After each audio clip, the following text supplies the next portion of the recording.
नमस्कार मेरे प्यारे विद्यार्थी मित्रों, बायोलॉजी जोन में आपका पुनः एक बार स्वागत है। मैं ओपी सर आज आपको चैप्टर नंबर 3 जिसका नाम है बच्चों मानव में जनन अर्थात मानव में होने वाले प्रजनन के दो अंतिम टॉपिक हैं जो इस चैप्टर को ख़त्म कर देंगे बच्चों। आज मैं वो आपको समझाने जा रहा हूँ बच्चों। हालांकि चैप्टर नंबर 3 आज दो ही टॉपिक बचा है जिसे आज हम पूर्ण कर देंगे और वो सबसे पहला टॉपिक है जो सबसे इम्पोर्टेंट है जिसे हम लोग बोलते हैं बच्चों आंतरवत चक्र। आंतरवत चक्र जिसे हम सामान्य भाषा में मासिक स्राव भी कहते हैं या जिसे हम रजोदर्शन भी कहते हैं। बच्चों अगर हम रजोदर्शन की बात करें तो रजोदर्शन की जो प्रक्रिया होती है ये केवल महिलाओं में अर्थात स्त्रियों में पाई जाती है। स्त्रियों में अर्थात ये जन्म से नहीं शुरू होती।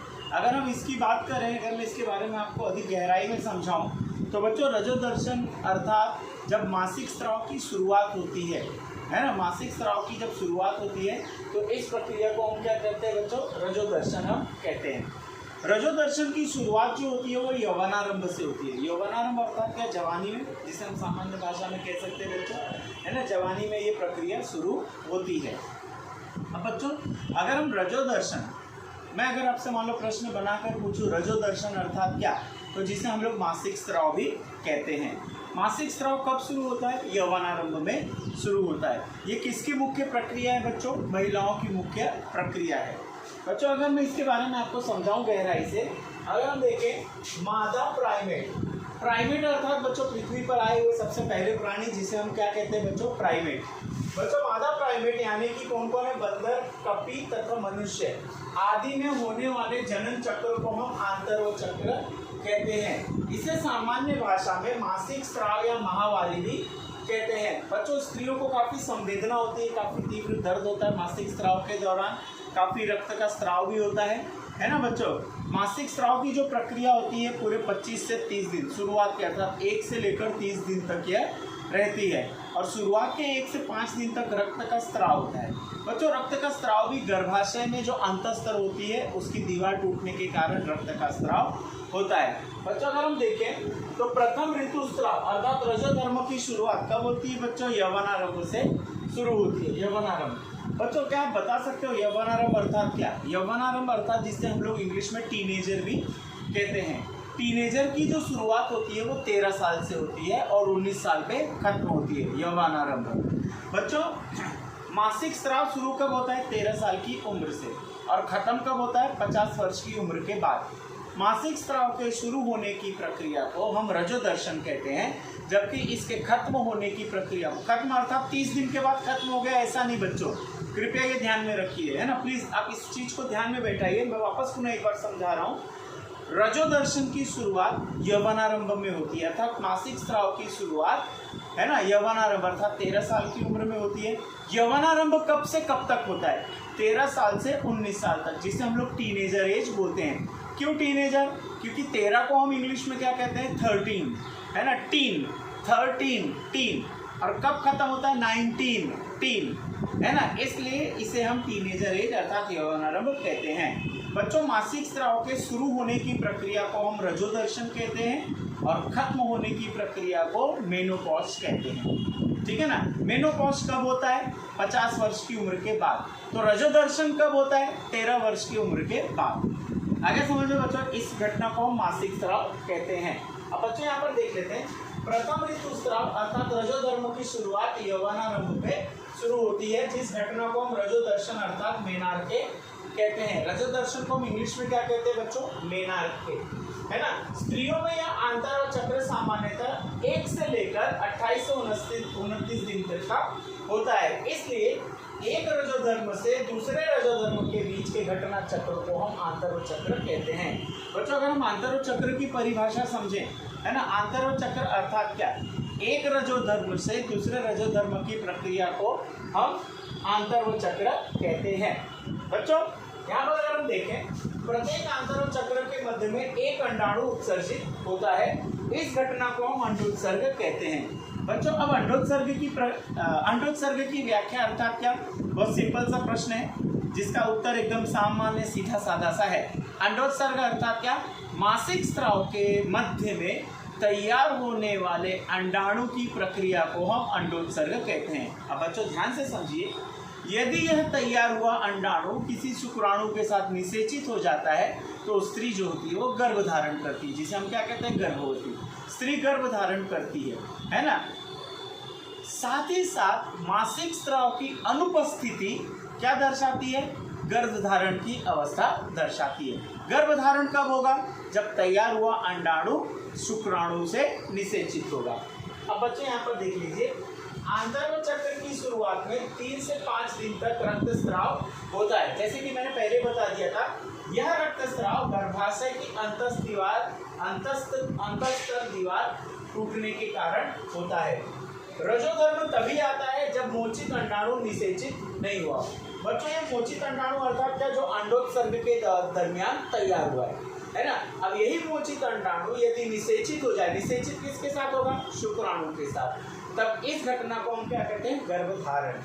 रजोधर्म की अनुपस्थिति गर्भधारण का संकेत देती है, जबकि अंडाशय और गर्भाशय के ये परिवर्तन किसके द्वारा प्रेरित किए जाते हैं, पीयूष ग्रंथि। पीयूष ग्रंथि अर्थात जिसे हम लोग इंग्लिश में पिट्यूटरी ग्रंथि भी कहते हैं।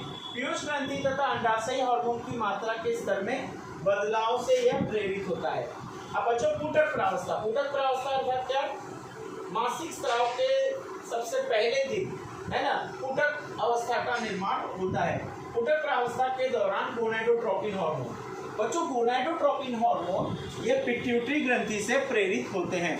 गोनाडोट्रोपिक हार्मोन सामान्यतः 2 प्रकार का है, एक LH और दूसरा FSH। LH अर्थात क्या, ल्यूटिनाइजिंग हार्मोन, FSH अर्थात क्या, फॉलिकल स्टिमुलेटिंग हार्मोन। ये दोनों जब एक हो जाते हैं तो उस हार्मोन को हम बोलते हैं गोनाडोट्रोपिन हार्मोन। गोनाडोट्रोपिन हार्मोन जो होता है वो 2 प्रकार का है, LH और FSH। ये किससे प्रेरित होता है, मस्तिष्क में मौजूद पिट्यूटरी ग्रंथि से, है ना। अब ये दोनों मिलकर एस्ट्रोजन के स्राव को प्रेरित करते हैं, उद्दीपित करते हैं। LH तथा FSH दोनों आंतरव चक्र के मध्य में, है ना। अगर हम गोनाडोट्रोपिन हार्मोन की बात करें तो ये 14 दिन अर्थात 1 से 14 दिन जब हो जाता है तो 14वें दिन के बाद ये काफी तीव्र मात्रा में प्रेरित होते हैं। कौन, गोनाडोट्रोपिन हार्मोन। बच्चों, गोनाडोट्रोपिन हार्मोन कितने प्रकार का है, मुख्यतः 2 प्रकार का है, जिसे हम लोग बोलते हैं LH और FSH। LH अर्थात ल्यूटिनाइजिंग हार्मोन और FSH अर्थात है फॉलिकल स्टिमुलेटिंग हार्मोन। अच्छा, एक प्रश्न है यहाँ पर, LH और FSH का स्राव कब सबसे ज्यादा तेज होता है, तो इसका आंसर है मासिक स्राव के 14वें दिन पर। ठीक है, अब यहाँ पर देखेंगे हम लोग बच्चों, LH तथा FSH दोनों आंतरव चक्र के मध्य में अर्थात लगभग 14 दिन ये अपनी उच्चतम स्तर को प्राप्त करते हैं, मतलब काफी तेज में होते हैं। जब मध्य चक्र में LH का तीव्र स्राव अधिकतम स्तर पर होता है तो इसे हम LH सर्ज कहते हैं। बच्चों, यहाँ पर एक और प्रश्न बन गया, LH सर्ज अर्थात क्या। LH सर्ज अर्थात आंतरव चक्र के दौरान जब ल्यूटिनाइजिंग हार्मोन 14वें दिन पर अपने उच्चतम स्तर पर होता है, अधिक स्रावित होता है, अधिक प्रेरित होता है, तो इस घटना को हम LH सर्ज कहते हैं। बच्चों, यह ग्राफिक ऊतक को फटने के लिए प्रेरित करता है, जिसके कारण अंडाणु मोचित हो जाता है और इस घटना को हम अंडोत्सर्ग भी कहते हैं। स्त्री में आंतरव चक्र 50 वर्ष के बाद लगभग बंद हो जाता है। इस स्थिति को हम रजोनिवृत्ति अर्थात मेनोपॉज कहते हैं। बच्चों, रजोदर्शन अर्थात मासिक स्राव की शुरुआत, रजोनिवृत्ति अर्थात मासिक स्राव का परमानेंट बंद हो जाना, जो कि किस साल में होता है, 50 साल के बाद यह लगभग प्रक्रिया होती है। बच्चों, यहाँ पर LH सर्ज जो इम्पोर्टेंट प्रश्न है वो उसके बारे में हम समझेंगे। LH सर्ज अर्थात क्या, LH सर्ज अर्थात 14वें दिन पर मासिक स्राव के 14वें दिन पर जब LH अपने उच्चतम स्तर पर होता है तो इस घटना को हम LH सर्ज कहते हैं। कृपया बच्चों इसको ध्यान से देख लीजिए, एक बार समझ लीजिए, हमारे लिए ये 3 नंबर का टॉपिक है। बच्चों, अगर हम आंतरव चक्र देखें तो वो सामान्यतः किसमें पाया जाता है, बंदर, कपी, मनुष्य, मादा में। अर्थात मासिक स्राव की घटना किसमें सामान्यतः देखी गई है, मनुष्य के महिलाओं में। ठीक है, अब बच्चों हमारा अगला टॉपिक है लास्ट, जिसे हम बोलेंगे प्रसव या दुग्ध स्राव। बच्चों, अगर हम प्रसव की बात करें, जब मोचित हुआ अंडाणु अर्थात अंडोत्सर्ग के दौरान यदि अंडाणु शुक्राणु से निषेचित हो जाता है तो इस घटना को हम प्रेगनेंसी कहते हैं, सगर्भता कहते हैं। सगर्भता लगभग मनुष्यों में 9 से 9.5 महीने का होता है। जब 9 से 9.5 महीने पूर्ण हो जाते हैं तब एक नए शिशु का जन्म होता है। इस घटना को हम बोलते हैं प्रसव। अब बच्चों, प्रसव के बाद है ना, महिलाओं की स्तन ग्रंथियों से दूध का स्रावण होता है, तो इस घटना को हम दूध स्रावण भी कहते हैं।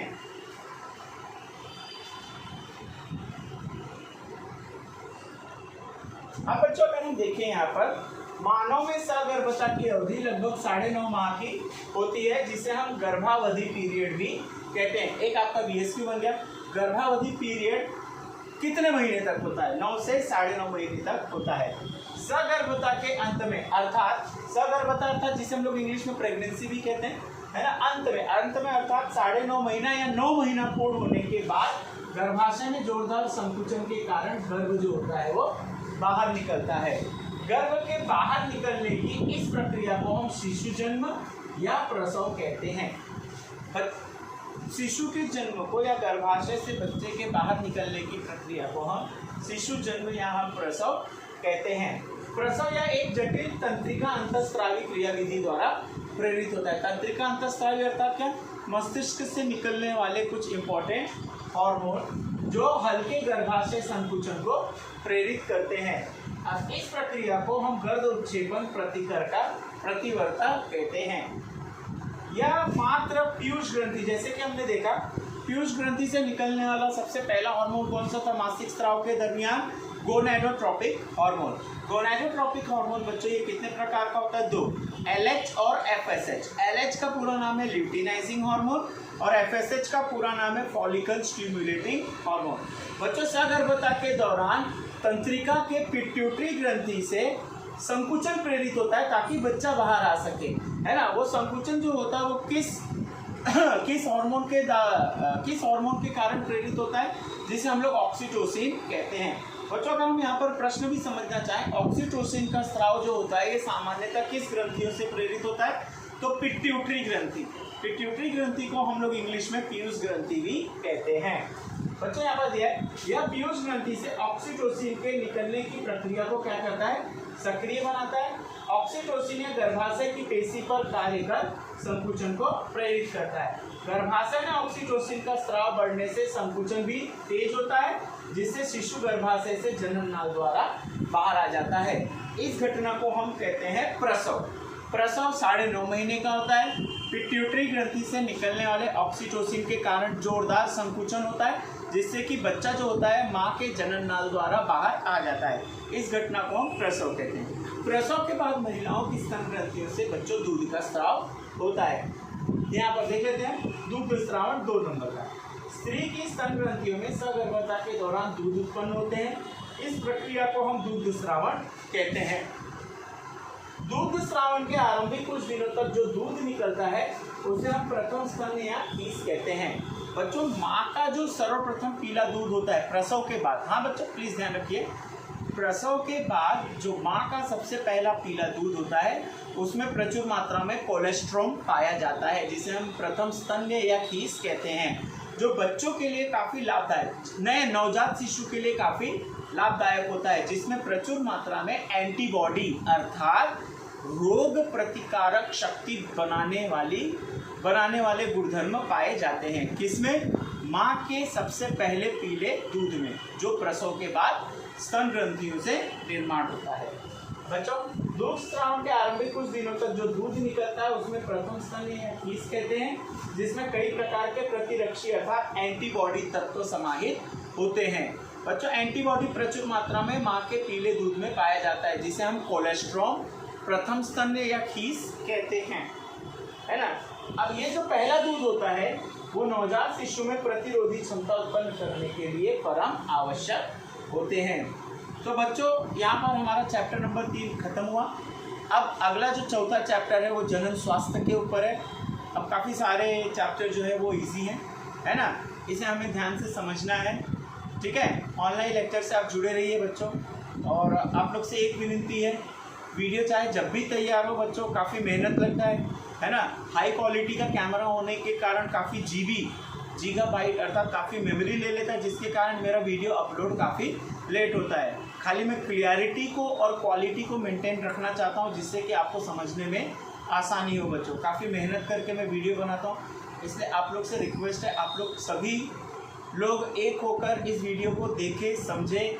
यदि कहीं आपको डाउट होता है तो आप मुझसे पूछ सकते हैं मेरे फ़ोन नंबर पर कॉल करके।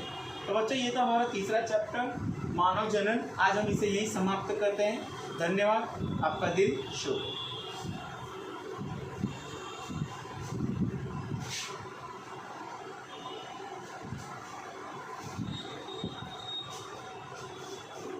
आपके सामने वीडियो में काफ़ी देर तक मैं रोक के रखा हूँ, ताकि आप लोग इस बोर्ड पर लिखाए गए नोट्स को भी आप छाप लें और इसे अच्छी तरह याद कर लें बच्चों। उम्मीद है आपको ये वीडियो काफ़ी पसंद आया होगा। आप अपने दोस्तों को भी प्रेरित करें, समझाएं कि सर का वीडियो देखिए, नोट्स बनाइए, उससे काफ़ी आपको पढ़ने में आसानी होगी इससे।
गुड मॉर्निंग થઈ પતી ગયું હા અત્યારે છોકરાઓ નોટ્સ લખી લે એટલા માટે થોડા 2-3 મિનિટ કાંઈ વાંધો નહીં. પછી હું આરામ કરું. હા મારા ઘરે જઈને આરામ કરવાનો